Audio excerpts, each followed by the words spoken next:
Um salve às pretas e aos pretos, quem fala é Verônica. Este é o segundo episódio da 9ª temporada do Letras Pretas, um programa em que falamos sobre cultura, política e literatura, sempre em diálogo com a obra e o pensamento de mulheres negras.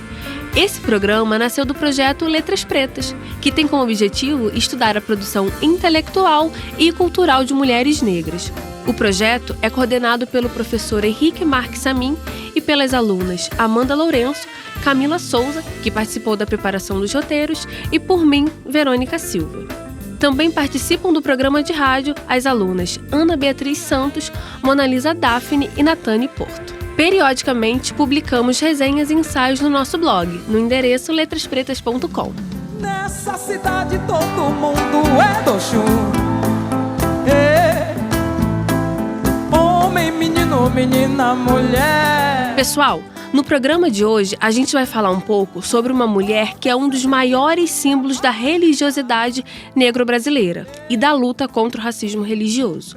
Ela, que é também símbolo de doçura, cuidado e afeto, características que eu ouvi se repetindo na boca das pessoas que puderam repousar em seu colo, pedir conselhos, proteção. Falo de Maria Escolástica da Conceição de Nazaré, uma força feminina negra que ainda hoje reverbera na vida e no caminhar de muita gente.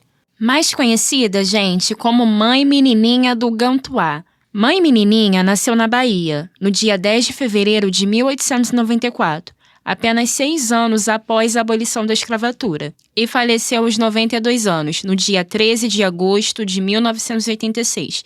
Ela tem sua descendência, como é de se imaginar, uma linhagem direta de negros vindos da Nigéria, que foram escravizados.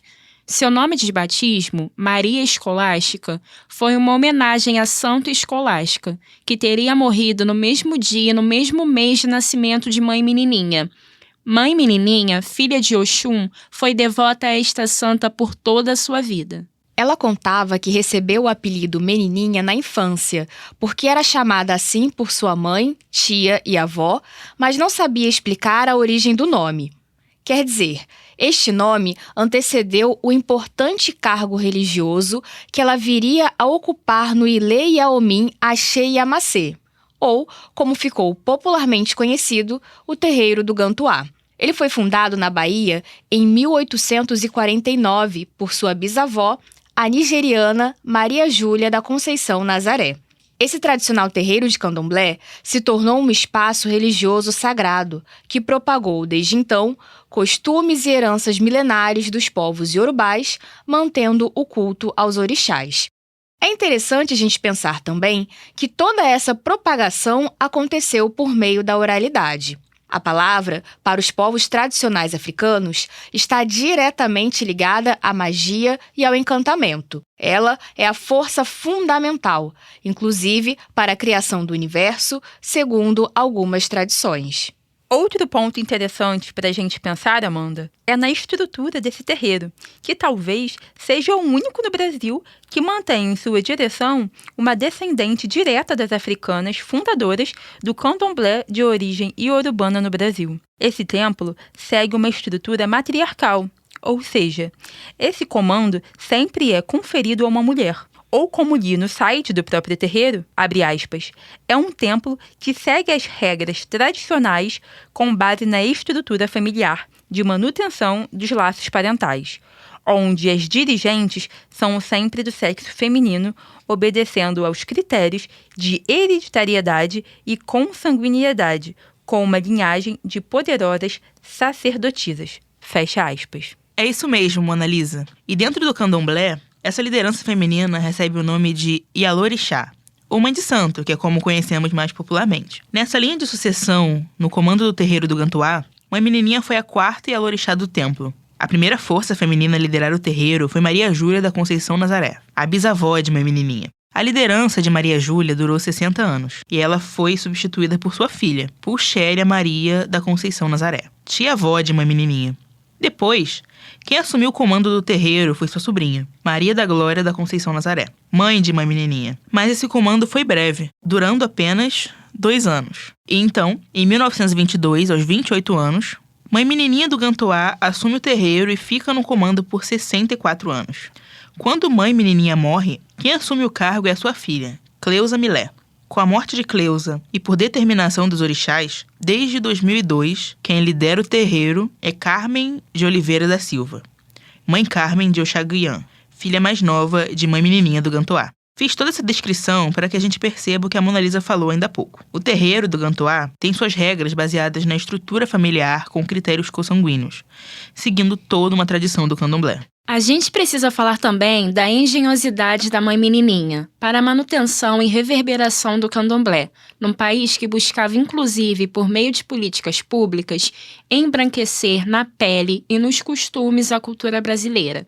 Ela se tornou Ialorixá no momento em que as religiões de matrizes africanas ainda sofriam perseguições justificadas por leis.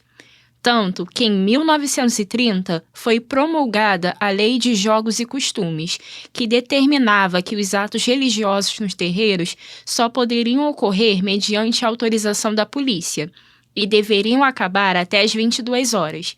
Por causa dessa lei, muitas vezes batidas policiais ocorriam nos terreiros, objetos eram apreendidos e, algumas vezes, sacerdotes e participantes eram agredidos. Mesma perseguição que ocorreu com o samba, né? Que tem a mesma origem que o candomblé, o corpo negro.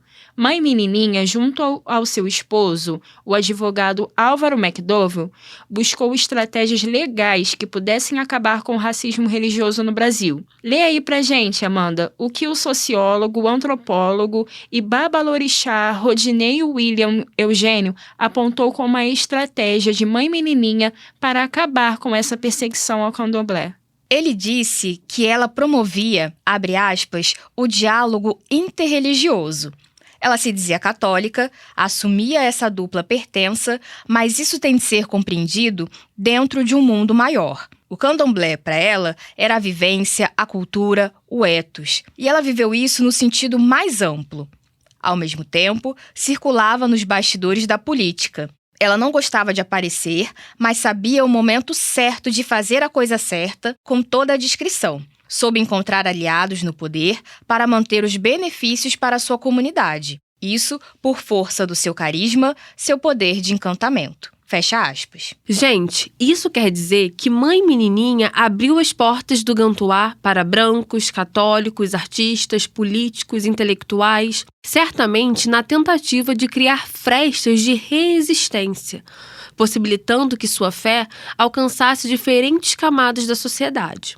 Ela chegou a convencer os bispos baianos a permitirem a entrada de mulheres com as roupas tradicionais das religiões de matrizes africanas nas igrejas. Alcançando diferentes camadas, ela se tornou a musa para o cancioneiro popular. Seja na canção Bahia Minha Preta, de Caetano Veloso, que ficou conhecida na voz de Gal Costa, ou ainda a famosa Oração de Mãe Menininha, de Dorival Caymmi, grande sucesso na voz de Gal e Bethânia. Na literatura, Jorge Amado, em seu livro Bahia de Todos os Santos, escreveu que, abre aspas, mãe menininha está acima de toda e qualquer divergência de ordem política, econômica ou religiosa. É a Ialorixá de todo o povo da Bahia.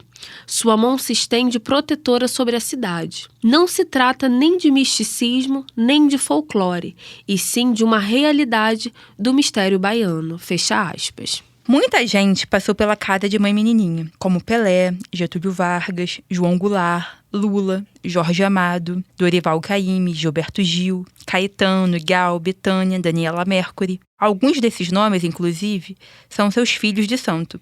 É o caso dos baianos Bethânia, Gal e Caetano. Isso mostra que ela conseguiu mesmo atravessar os espaços que estavam interditados para o corpo negro. É lógico que o racismo religioso segue firme na estrutura brasileira, mas talvez, sem mulheres negras com a sabedoria de mãe menininha do Gantoá, hoje estaríamos em um lugar bem pior. Mona Lisa, a gente pode pensar numa lista de mulheres negras que buscaram e encontraram caminhos para criar frestas e fazer as religiosidades de matriz africana circular em território nacional. Eu, por exemplo, enquanto vocês falavam sobre a sabedoria de mãe menininha, pensei na própria tia Ciata, que quando curou o presidente Venceslau Braz, conseguiu autorização para a realização de cultos e rodas de samba na sua casa.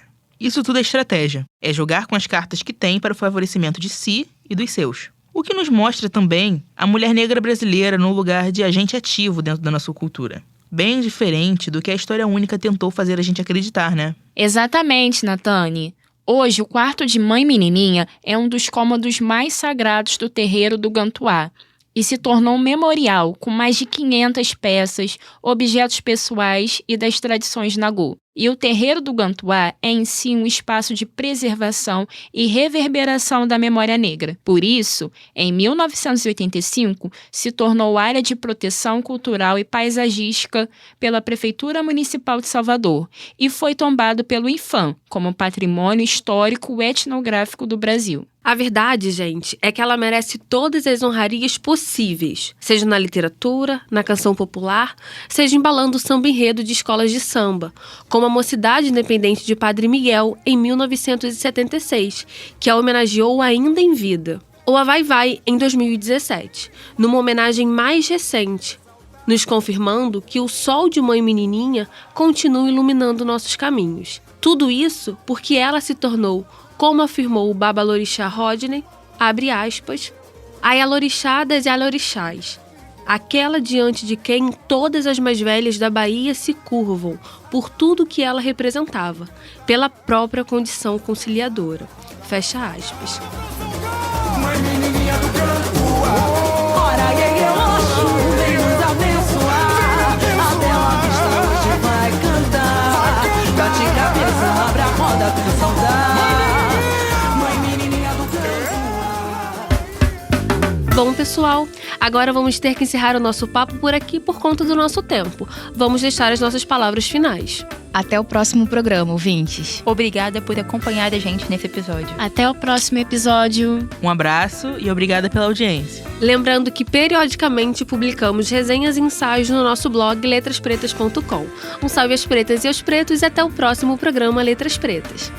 Programa Letras Pretas. Produção, Projeto Letras Pretas em parceria com a Rádio UERJ. Realização, Centro de Tecnologia Educacional, CTE.